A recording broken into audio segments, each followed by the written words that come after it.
Leitura do dia. Leitura da primeira carta de São Pedro.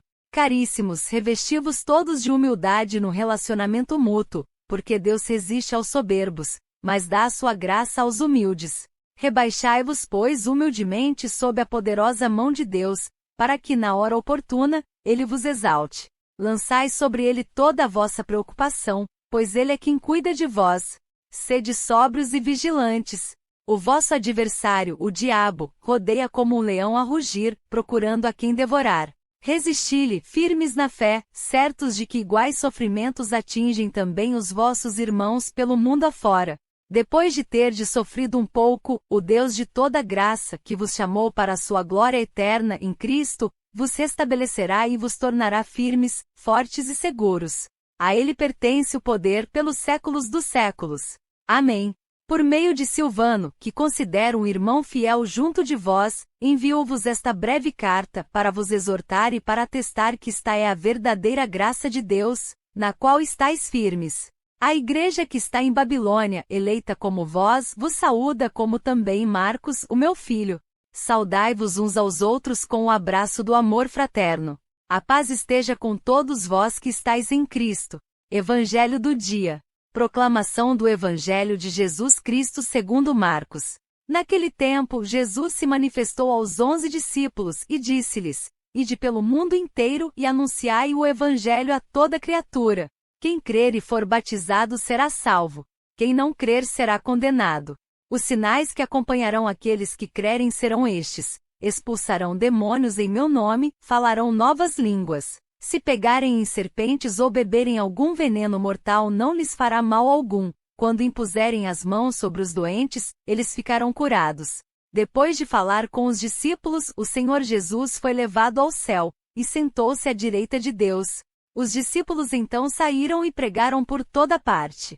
O Senhor os ajudava e confirmava sua palavra por meio dos sinais que a acompanhavam. Palavras do Santo Padre. Ide por todo o mundo e pregai o Evangelho a toda criatura. Parece deveras demasiado audaz a missão que Jesus confia a um pequeno grupo de homens simples e sem grandes capacidades intelectuais. Mas este projeto de Deus só pode ser realizado com a força que o próprio Deus concede aos apóstolos. Neste sentido, Jesus garante-lhes que a sua missão será apoiada pelo Espírito Santo. Por conseguinte, foi possível realizar esta missão. E os apóstolos deram início a esta obra, que depois foi continuada pelos seus sucessores. A missão confiada por Jesus aos apóstolos prosseguiu através dos séculos, e prossegue ainda hoje. Ela exige a colaboração de todos nós. Com efeito, cada um de nós, em virtude do batismo que recebeu, está habilitado por sua vez a anunciar o Evangelho. É precisamente o batismo que habilita e também nos impele a ser missionários que anuncia o Evangelho. São Gregório VII, Papa. Hildebrando foi eleito Papa, em 1073, com o nome de Gregório VII. Viveu em uma época difícil para a Igreja. As tensões com o imperador Henrique IV, que queria gerir as nomeações episcopais, desembocaram na excomunhão do monarca, que depois pediu perdão. Paulo V o proclamou santo em 1606. São Beda Venerável, presbítero beneditino, doutor da Igreja. Eu, Beda, servo de Cristo e sacerdote do Mosteiro dos Beatos Apóstolos Pedro e Paulo, situado em Wearmouth e Jarrov, nasci no território deste mosteiro. Com 7 anos de idade, meus pais me confiaram os cuidados do reverendíssimo Abade Bento e depois, ao mosteiro de Seulfried, onde me formei. Desde então passei toda a minha vida neste mosteiro. Esta citação autobiográfica do venerável Beda, em 731, encontra-se em sua obra-prima Historia Ecclesiastica Gentis Anglorum, História Eclesiástica do Povo Inglês, uma das maiores obras da historiografia do início da Idade Média. Seu nascimento ocorreu entre os anos 672 e 673. Tornou-se diácono, aos 19 anos, e ordenado sacerdote aos 30. São Beda dedicou toda a sua existência ao estudo das Escrituras Sagradas e ao ensino, semper aut dicere aut docere aut scribere. Seus únicos interesses eram aprender, ensinar e escrever sempre. Seus dias eram iluminados pela oração e o canto em coro. Venerável por sua sabedoria e ciência. Beda deve a sua cultura à leitura dos livros das bibliotecas de Wehrmacht e Jarros. Por isso sua formação foi vasta e articulada e seu conhecimento de uma amplitude surpreendente. Ele lia em grego e hebraico, recorrendo a Cícero, Virgílio, Lucrécio, Ovídio, Terêncio e, em particular, aos padres da Igreja, sobretudo para seus estudos bíblicos. Desta forma, em suas lições emergem sua sabedoria e teologia.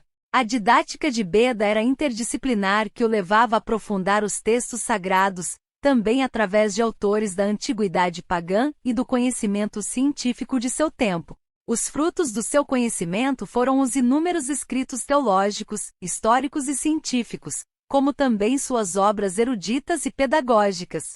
São Beda Venerável faleceu em 26 de maio de 735, em Jarrov, onde foi sepultado.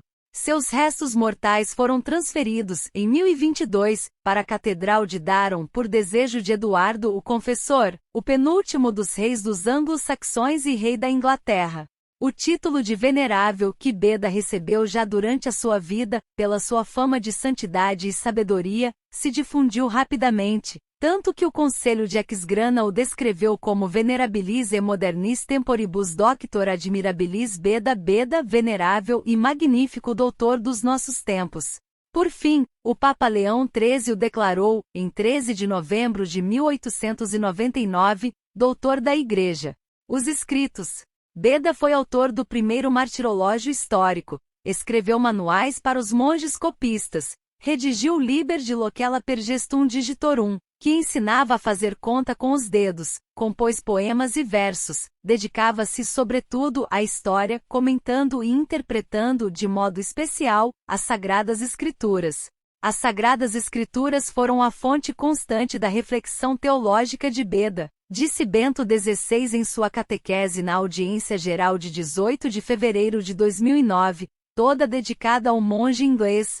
O santo venerável é considerado o maior exegeta da Igreja Ocidental, desde o fim da era patrística, também por seus comentários, tratados e coleções de homilias. Era sua Bíblia usada pela Igreja até 1966. É muito famosa a sua História Eclesiástica dos Povos Anglo-Saxônicos, trata-se de 400 páginas, em uma coleção de 5 livros, sobre a narração política e eclesiástica da história da Inglaterra, desde a época de César até os seus dias. Antes e depois de Cristo, questão de números. Considerando que o nascimento de Cristo é centro da história, Beda foi o primeiro a narrar os anos, divididos em antes de Cristo e depois de Cristo. O cálculo, por ele cientificamente elaborado, para estabelecer a data exata da celebração da Páscoa e, portanto, todo o ciclo do ano litúrgico, tornou-se o texto de referência para toda a Igreja Católica. Bento XVI, audiência geral de 18 de fevereiro de 2009. São Beda inventou as anotações e rodapés. Por fim, devemos recordar que o lema do Papa Francisco, Miserando Atque Eligendo, reproduzido no brasão pontifício, foi extraído da homilia 21 de Beda, sobre o episódio evangélico da vocação de São Mateus, Vidit ergo Iesus publicanum, equia miserando atque elegendo vidit, aili sequerime. Jesus viu um publicano, cobrador de impostos, olhou-o com sentimento amoroso e escolheu-o dizendo, segue-me. Santa Maria Madalena de Pazzi, Virgem. Florença renascentista dominada pela poderosa família dos Médici foi o ambiente onde nasceu Santa Maria Madalena de Pazzi. Porém, o único renascimento que ela desejava era o da Igreja e o único poder que reconhecia era o amor de Deus. A sua força era a oração, uma oração fervorosa e constante, que a acompanhou durante a sua breve existência. Maria Madalena nasceu, em 1566, no seio de uma nobre família florentina Geri de Pazzi e foi batizada com o nome de Catarina. Desde a sua infância, sentia-se atraída por uma relação íntima com Deus. Em 1582, com 16 anos, ingressou para o mosteiro de Santa Maria dos Anjos, onde recebeu o nome de Maria Madalena. Intenso período místico. Nos primeiros anos de vida monacal, foi acometida por uma doença, que a impedia de se deitar, tanto que emitiu seus votos religiosos sentada em uma cama, colocada diante do altar da Virgem. Desde então, a futura santa passou por um intenso período místico, que suas co-irmãs o descreveram, em uma coleção de vários volumes de manuscritos, entre os quais os 40 dias de 1584, os colóquios e as Revelationi Intelligenti de 1585. Em suas crônicas, Maria Madalena exortava a retribuir o amor de Cristo pelo homem, testemunhado pela paixão. A partir de 1586, no entanto, a monja passou por uma forte experiência de sofrimento interior. Privada do sentimento da graça, sentia-se como Daniel na cova dos leões, combatida entre provações e tentações que depois foram descritas no volume Probazione. Compromisso com a renovação da Igreja. Naquele preciso momento difícil da sua vida, Maria Madalena sentiu a necessidade de se comprometer com a renovação da Igreja, iniciada no Concílio de Trento.